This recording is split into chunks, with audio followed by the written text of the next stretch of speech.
Hello everybody, welcome back to the Maverick channel. Guys, we talk about cryptocurrencies, we talk about the trend in the digital currency space.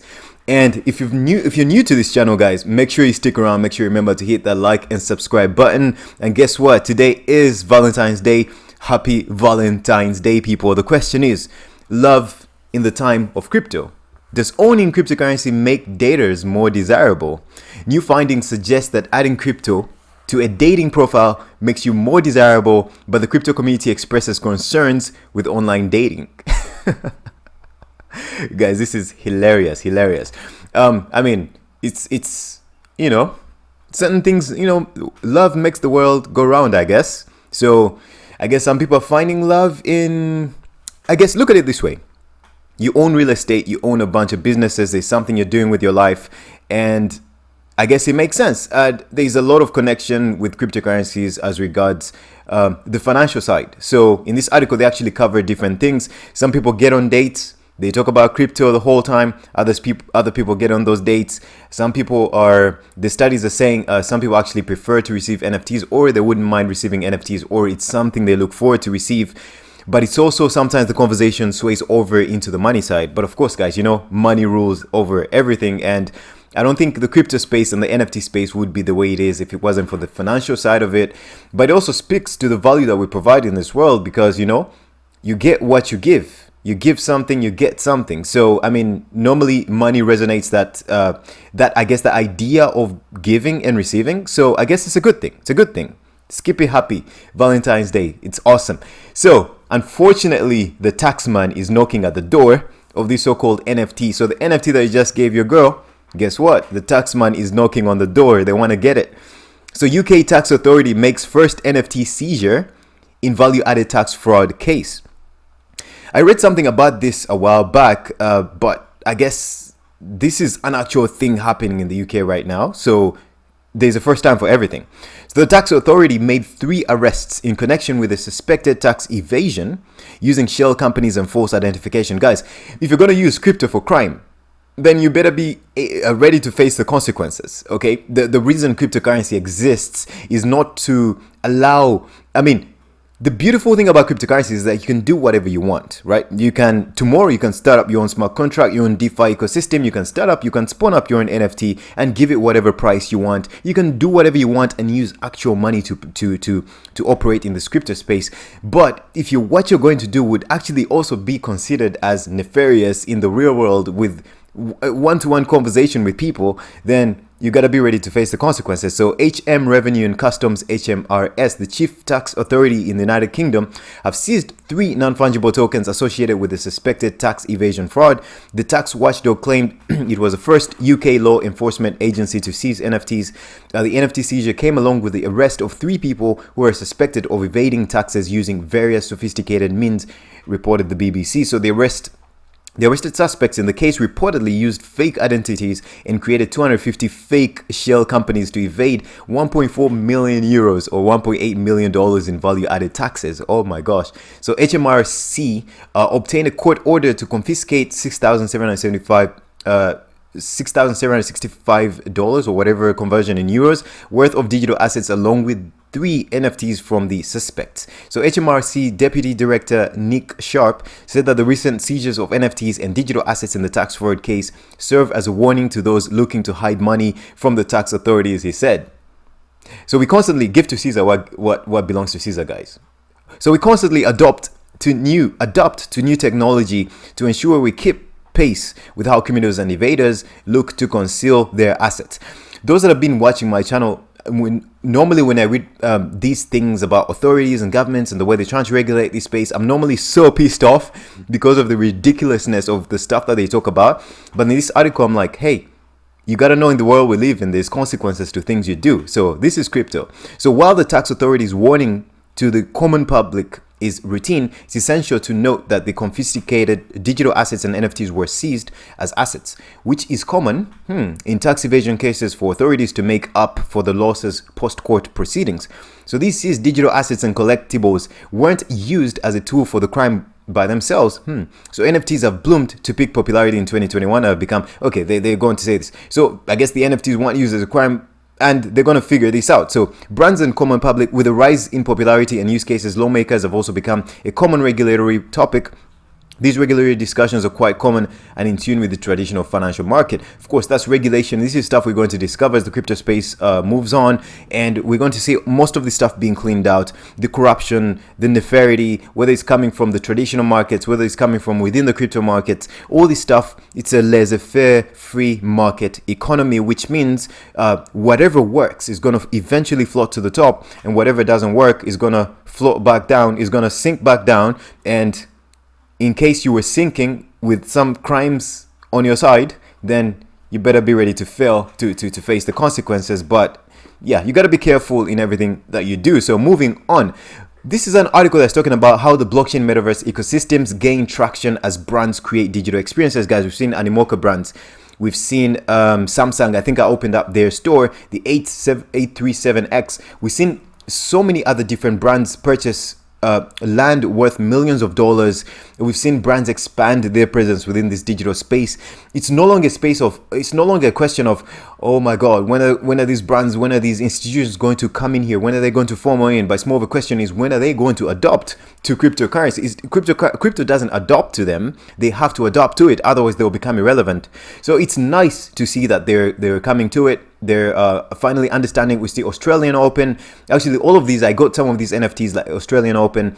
I was supposed to get the Samsung one. I do not know what happened, but this is a random article I found, and it's talking about all these companies that have built this amazing real estate, and individuals can also build this. There's Boson Protocol over here. Actually, I wasn't bullish about Boson Protocol, but I guess they're doing some amazing things. So it's nice to see them here. So the Boson Protocol's Dress X shop in the Central Land as well. You've seen the Samsung shop, you've seen the Australian Open. There's so many other cooler stuff. These are big brands, but there's so many other cooler stuff within this metaverse ecosystem, the Central Land ecosystem, virtual world that are forming, actual economies forming, and it's really changing the way we see crypto. Or these so-called virtual worlds have been made possible. I mean, there's things like Sims, I think Second Life, but how many people are using those things? How easy is it to form an actual economy? What is the best way to establish ownership of assets? Are these assets interoperable?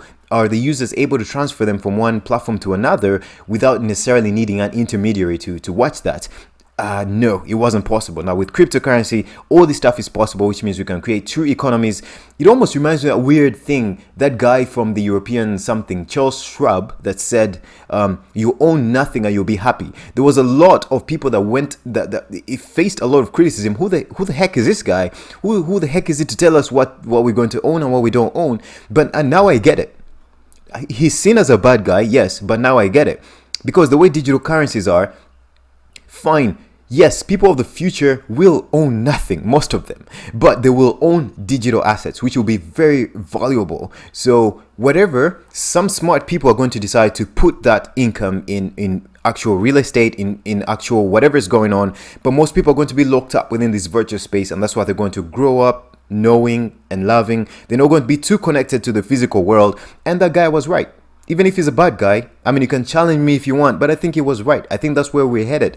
More and more people are going to be less interested in physical things, especially if you can just buy one set of virtual glasses and you can traverse different worlds. You basically spend all your time there. You're going to have very little understanding of real estate. You're going to have very little understanding of what it means to construct a house, a building, and so on. So the guy was right. So it's all about your own how much you pay attention to what's happening in the real and virtual world, so you can establish yourself to create that balance, that yin and yang kind of thing. You don't want to be too swayed off on one part. Crypto is not everything. It is important, but it's not everything. You got to keep your thumb in the actual world and see what's going on there. So guys, the last thing I wanted to talk about, actually, there was this post by Boson Protocol. Guys, this is a complete coincidence. I've never even liked these Boson people, but the people that talk about them seem legitimate, and it's high time that I did some research into these Boson Protocol people. But here they're saying, here's what real retail estate looks like in the metaverse. Guys, I can't click this because I'm already cashed out of the Forbes free read list. So we're thrilled to see Portal Connected by Boson Protocol feature is in the Forbes article. So I guess they were they were written about in the Forbes in the Forbes writing article, whatever that was written.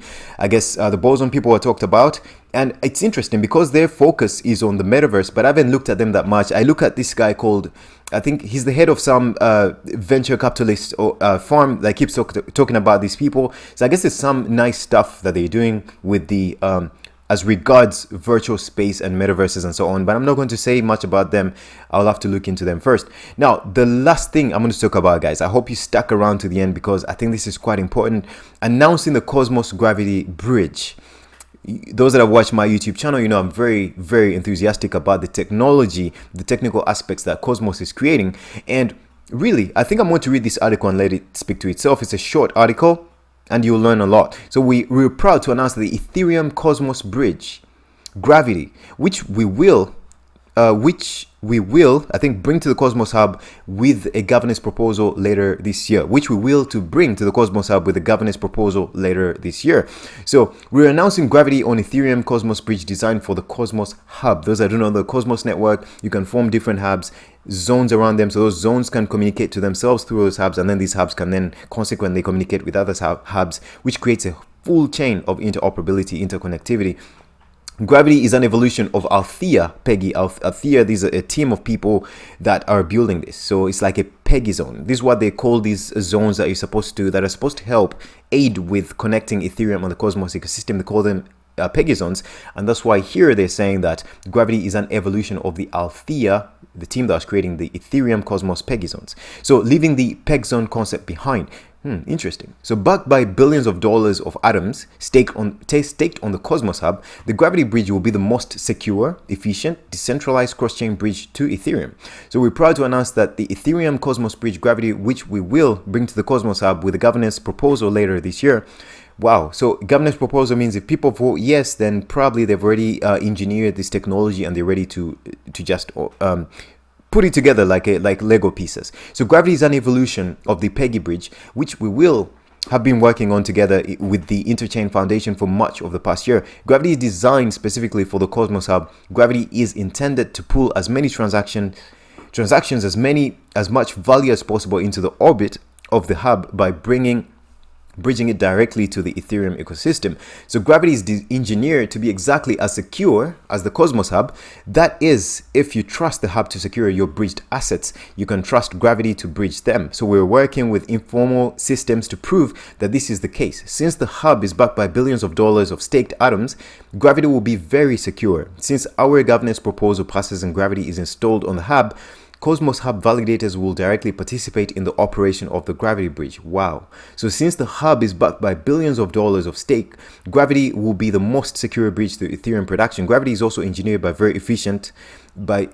very efficient. The Ethereum contract is highly optimized to use as little gas as possible, and transactions are batched. So this results in very cheap, frictionless transactions from Ethereum to Cosmos and back. We believe that this is important to pull as much value into Cosmos as possible. Those that do not know, batching is basically binding up things together and reducing as many other transactions as possible, because those that have worked with DeFi, there's normally many transactions, many steps of transactions you have to perform to execute certain instructions. But so here, batching them up reduces the number of transactions that you have to make, which overall reduces the Ethereum fees that you have to pay.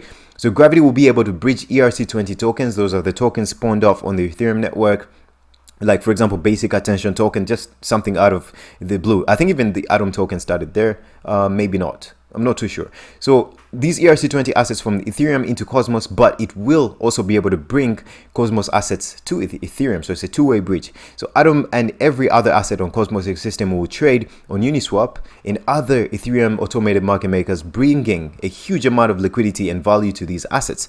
At Althea, efficient and secure Ethereum to Cosmos transactions are very important because it's how our users around the world pay for their internet bandwidth. We've worked very closely with the Interchain Foundation to get to this point. We've already run 2 testnets and are looking forward to hosting an incentivized testnet in late Q1 2021. There will be prizes available for validators, relayers, and hackers. Althea will be shepherding Gravity through the testing, audit, and implementation process of the hub. We're committed to playing a long-term role upgrading, documenting, and supporting Gravity over the coming years. If you're interested in participating in the testnet as a validator, relayer, or a hacker, get in touch at gravity.althea. Guys, what does this article speak to us? It speaks to us the fact, it rather further emphasizes the fact of how early we are in this crypto space, because so much of the novel technology is just being built out, and you have the opportunity to participate as this novel technology is being built out. I think that's pretty amazing. All right, guys, I hope you enjoyed today's video, and I'll catch you on the next one. Take care. Bye-bye.